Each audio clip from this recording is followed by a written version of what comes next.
Baik, selamat sore teman-teman. Pada video kali ini saya membuat tutorial tentang Microsoft Excel. Ini karena banyak teman-teman, adik-adik, alumni khususnya di PKBM COC Learning yang pernah kursus di sini meminta untuk membuatkan video tutorial tentang Excel. Karena mungkin memang yang paling rumit dari Microsoft Office itu, dari Word, Excel sama PowerPoint itu ya Excelnya yang paling rumit.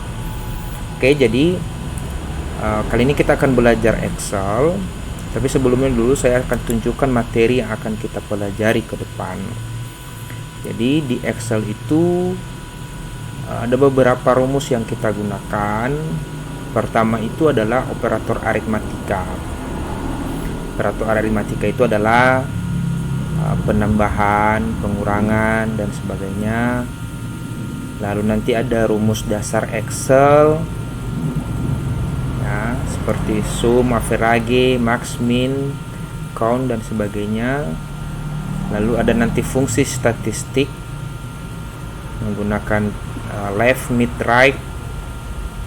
Lalu ada fungsi if atau fungsi logika, baik itu logika tunggal dan jamak. Nanti ada fungsi lookup, fungsi statistik penggabungannya ya. Lalu nanti kita ke latihan menyortir data dan membuat grafik. Lalu ada kuisnya.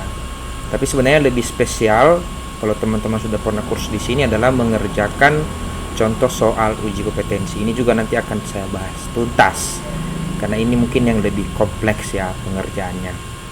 Oke, biar jangan berlama-lama kita langsung ke materi pertama. Jadi sebelum itu dulu saya akan menjelaskan secara singkat saja mengenai Excel ini. Jadi Excel ini teman-teman adalah bagian dari program Microsoft Office yang khusus pengolah angka, atau dia bagian perhitungan, pembuatan laporan, dia fokusnya ke situ.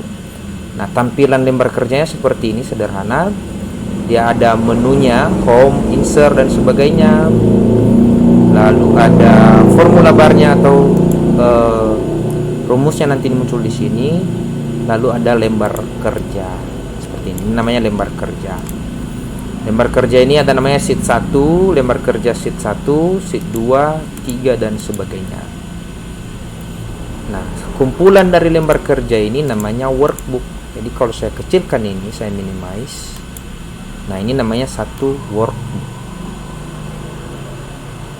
Nah, lembar kerja dari Excel itu beda dengan Microsoft Word. Dia terdiri dari kolom dan baris. Jadi ada di sini kolom A, kolom B, kolom C, D, E, dan seterusnya. Namanya kolom. Kalau yang 1, 2, dan seterusnya ini merupakan baris. Nah, yang terpenting dalam Excel ini namanya sel. Ada namanya sel. Jadi sel itu adalah pertemuan atau perpotongan antara kolom dan baris.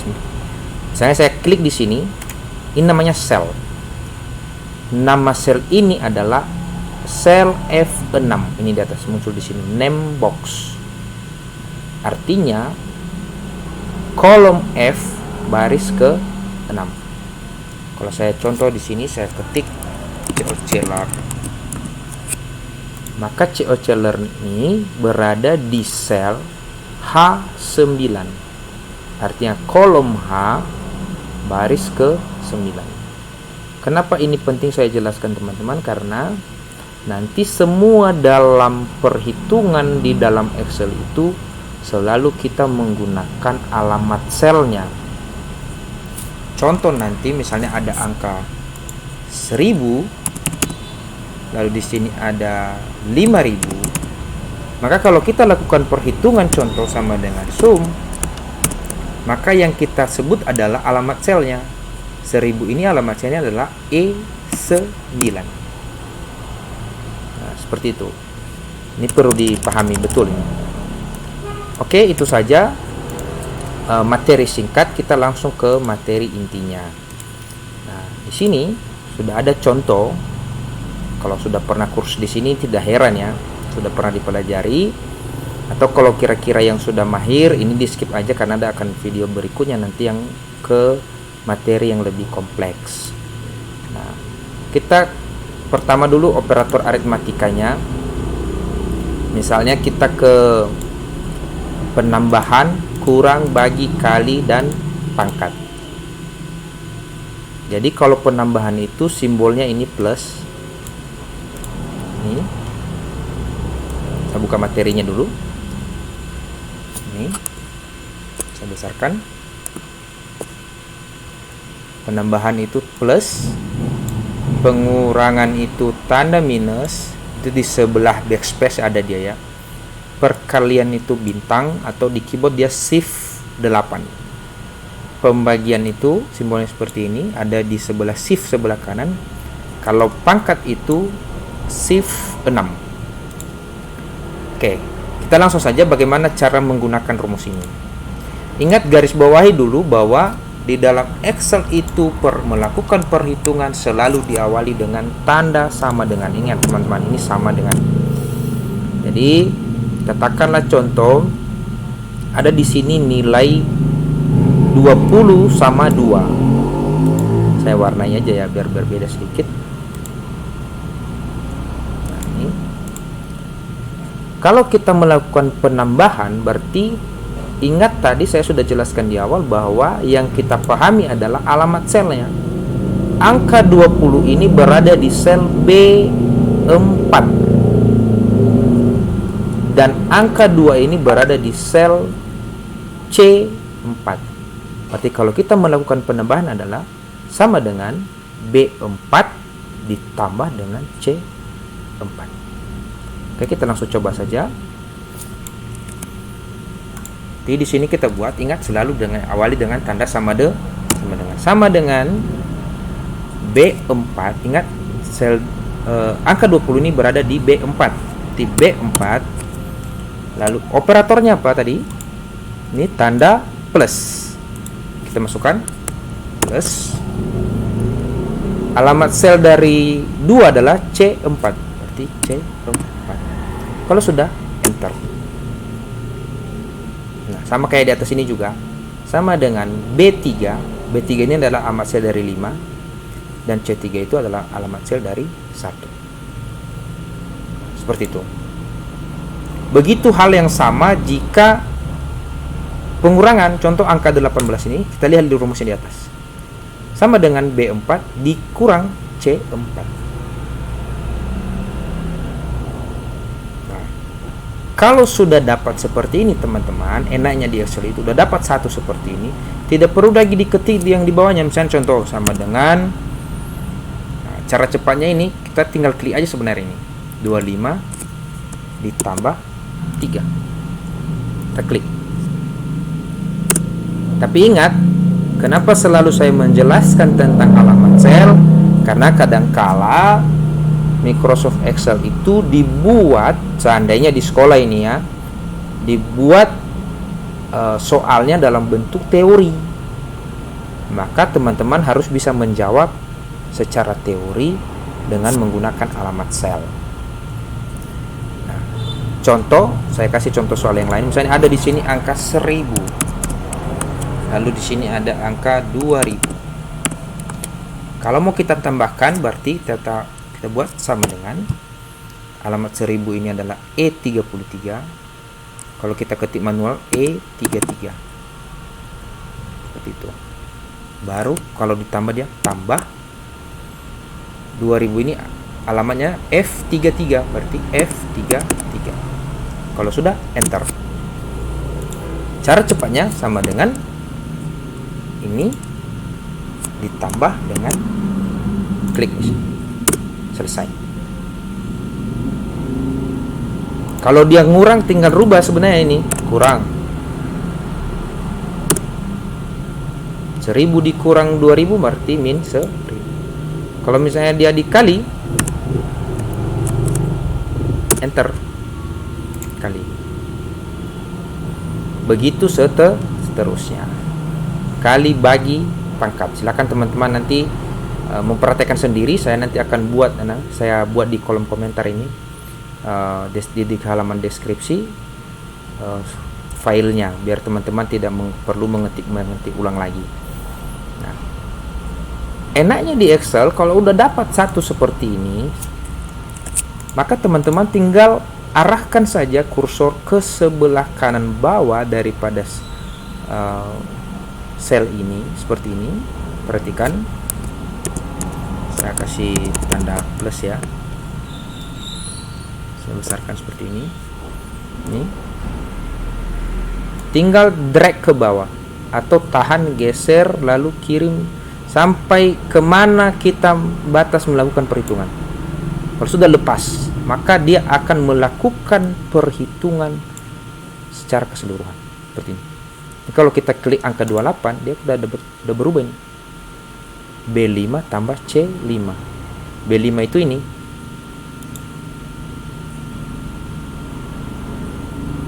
Begitu seterusnya. Misalnya angka 50 ini saya blok biar langsung nampak. Nah, ini B7 tambah C7. Berarti kolom B7 yang ini lalu ditambah dengan C7 yang ini. Oke teman-teman, itu saja untuk materi operasi aritmatika. Nah, untuk lebih memahaminya lagi, kadangkala di dalam penambahan pengurangan itu dia ada banyak yang harus dijumlahkan atau yang dibagi, maka perlu kita melakukan pengelompokan. Contohnya seperti apa? Ini saya coba buat juga rumus 2 segitiga. Misalnya segitiga itu 2 kali panjang tambah lebar. Maka sebenarnya kalau mau menjawab itu kan tinggal begini aja. Berarti sama dengan 2 dikali panjangnya kan ini nih 5 ditambah dengan 1, angkanya 11. Nah, tapi ini perlu dilakukan pengelompokan supaya apa? Supaya jangan ada kesalahan dalam perhitungan. Jadi tinggal ditambahkan dalam kurung saja seperti ini. Saya tambahkan dalam kurung.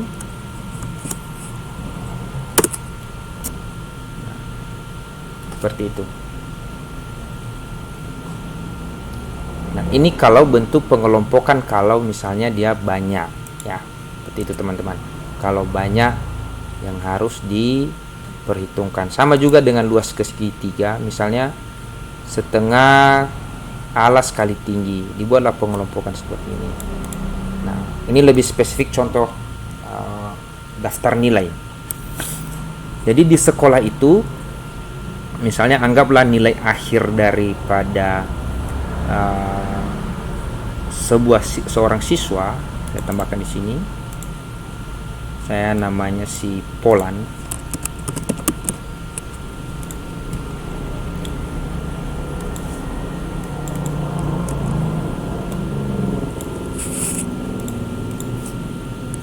Katakanlah dia punya nilai ulangan harian itu 85, tengah semester itu 70, nilai ujian semesternya 80. Tapi ditentukan oleh sekolah bahwa nilai akhir ditentukan 2 kali ulangan harian ditambah UTS, baru ditambah 2 kali ujian semester, baru dibagi 5. Maka ini perlu kita lakukan pengelompokan seperti ini ya.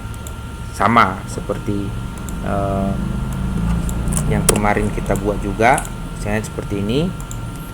Kalau kita langsung saja kan berarti begini, sama dengan 2 dikali ulangan harian kan ini 85, ini berarti C3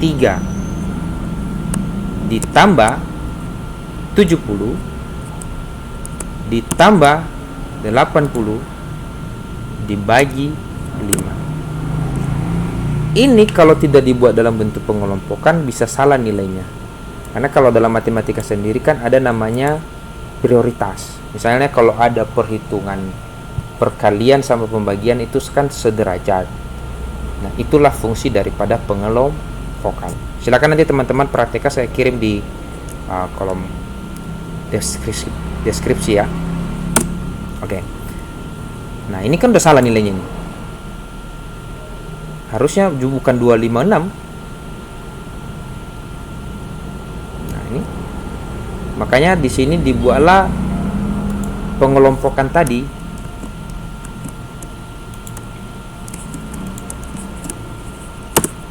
Nah, sebenarnya nilainya adalah 64. Itu. Jadi sebenarnya ini lebih ke banyak praktek saja. Oke, kita selanjutnya, ini gampang lah, saya cepatkan aja nih ya operasi aritmatika ini karena dia hanya penambahan pengurangan. Kita ke rumus dasar Excel. Nah, di sini mulai belajar rumus kita. Jadi rumus dasar Excel itu ada beberapa. Saya penjumlahan, rata-rata, nilai tertinggi, nilai terendah, jumlah data, dan perankingan. Kenapa muncul rumus ini? Ini untuk mempermudah lagi dalam Excel. Contoh soal. Kenapa muncul rumus ini? Contoh seperti ini. Adalah sebuah nilai 80, 90, 100, 200, 300. Kalau kita menggunakan operator aritmatika tadi, maka terpaksa kita contoh kita menjumlahkan ini. Jumlah kita buat sama dengan 80 ditambah 90 ditambah 100 ditambah 200. Enter. Nah, ini kan akan, kalau misalnya datanya sedikit seperti ini nggak jadi masalah. Tapi kalau datanya sudah sampai 1000, kan repot juga tuh kita. Maka diciptakanlah rumus Excel itu. Contoh menjumlahkan ini tinggal buat sama dengan sum. Tinggal blok semua ini, tutup kurung, enter. Seperti itu. Nah, untuk lebih memahaminya kita coba langsung ke materinya. Ingat teman-teman, ini dihafal ya. Sum itu penjumlahan, average itu rata-rata, nilai tertinggi, max nilai terendah, min jumlah data counts, dan perankingan itu rank. Oke, kita coba langsung saja. Ini contoh soalnya. Anggap ada nilai 5 sama 1. Saya warnanya biar agak nampak. Kalau kita jumlahkan 5 sama 1 ini berarti kalau kita secara hitung-hitungan ya ini 6. Nah, untuk menggunakan rumus ini kita buat, ingat selalu tanda sama dengan sum. Sum ini adalah rumus mencari jumlah. Sama dengan sum buka kurung. B2 ini adalah alamat saya dari angka 5. Titik 2 ini artinya sampai. Artinya kita menjumlahkan dari B2 sampai C2. Artinya dari dari sel B2 sampai C2. Nah, contoh soalnya seperti ini. Kita coba tes ya. Kita lakukan perhitungan yang di bawah. Sama dengan sum. Ingat, sum itu adalah fungsi menjumlahkan, sama dengan sum B3 sampai C3. Tutup kurung. Nilainya 17. Kalau sudah dapat, tinggal sorot ke bawah. Apa fungsi titik 2 ini teman-teman? Contoh, anggaplah di dalam ini ada nilai lagi. Seperti ini. Contohnya di dalam ini ada 100. Maka otomatis ini akan menjumlahkan yang 100. Karena kita menggunakan tadi indikator adalah titik 2. Karena titik 2 itu diartikan adalah sampai. Artinya dari angka 15 ini sampai angka 2 ini akan dilakukan perhitungan. Seperti itu. Contoh lagi, saya tambahkan satu lagi. Nah, buat di sini 60, sorry. Maka dilakukan perhitungan lagi. Muncul pertanyaan, bagaimana Kalau misalnya yang saya hitung itu hanya angka 15 sama 100, maka jangan pakai titik 2, tapi kita pakai titik koma. Titik koma apa fungsinya di situ adalah untuk diartikan sebagai dan, kata dan. Contoh seperti ini. Sama dengan sum 15, kita menjumlahkan angka 15 dan 100 tutup kurung, maka dia jumlahnya 115. 100. Kenapa ini penting teman-teman? Ini perlu sekali dalam hal menjumlahkan beberapa item. Ini bisa diterapkan nanti kalau misalnya datanya ada kelompok A, kelompok B, kelompok C. Jadi kalau misalnya jumlah kelompok A, jumlah kelompok B, jumlah kelompok C, maka untuk menghitung totalnya nanti kan berarti jumlah kelompok A, B, C itu yang akan menjadi total. Nah, itu fungsinya. Jadi ingat, kalau indikatornya dari sampai itu menggunakan titik 2. Tapi kalau misalnya 15 dan 100, artinya ada pemisah daripada kolom ini, ada jaraknya, ada angka lain yang tidak ikut dihitung, maka kita menggunakan indikator titik koma. Oke, itu saja. Hal yang sama juga untuk rata-rata, teman-teman. Jadi kalau misalnya di rata-rata itu sama dengan, ingat hanya beda rumus saja, sama dengan average buka kurung. Kalau misalnya kita hitung rata-rata ini berarti tinggal 15 sampai berarti titik 2 berapa ini? E3 tutup kurung, enter. Maka rata-ratanya dari 15, 60, 100 sama 2 itu adalah 44,25. Seperti itu. Kalau udah dapat satu, tinggal sorot ke bawah. Begitu juga dengan nilai tertinggi atau max. Berarti sama dengan nilai tertinggi itu rumusnya max. Buka kurung 15, sorot aja seperti ini. Cara cepatnya ini ya. Enter. Lagi-lagi kalau mau indikatornya tertentu, berarti pakai titik koma. Misalnya 15 sama 100, maka otomatis nilai tertingginya pasti, ayo ditebak, 100, karena yang paling tinggi itu adalah 100. Silakan teman-teman buat hal yang sama dengan nilai terendah, jumlah data, dan perankingan.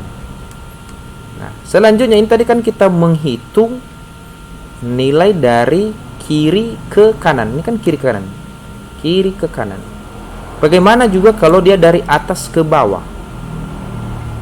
Contoh ini, kita menghitung jumlah dari, seperti ini saya warnai dulu biar lebih paham. Dari angka 44 sampai dengan 95. Menghitung jumlahnya sama seperti konsepnya tadi, hanya beda pengambilannya saja. Untuk menghitung jumlah ini ya, ini ada indikator jumlah di belakang biar jangan bingung. Berarti kita tinggal buat sama dengan rumus menjumlahkan itu. Menjumlahkan itu adalah sum buka kurung, maka dari ini G berapa ini? G3 titik 2 95, berarti ini G11 tutup kurung. Artinya dia akan menjumlahkan dari angka 44 ini sampai dengan angka 95. Seperti itu. Kalau misalnya indikatornya hanya 44, contoh seperti ini. Hanya 44, 25, 36, 95, hanya ini yang dilakukan perjumlahan, berarti jangan pakai titik 2, tapi kita pakai titik koma. Caranya bagaimana? Kita ulangi. Sama dengan sum. Nah, kita kan menghitung ini. 44 yang ini titik koma, yang 25 ini titik koma, 36 baru tutup koma. Maka dia nanti harus hanya menjumlahkan bagian yang itu saja. Sorry, kenapa ada minusnya ini? Oke. Sebenarnya ada cara cepatnya lagi.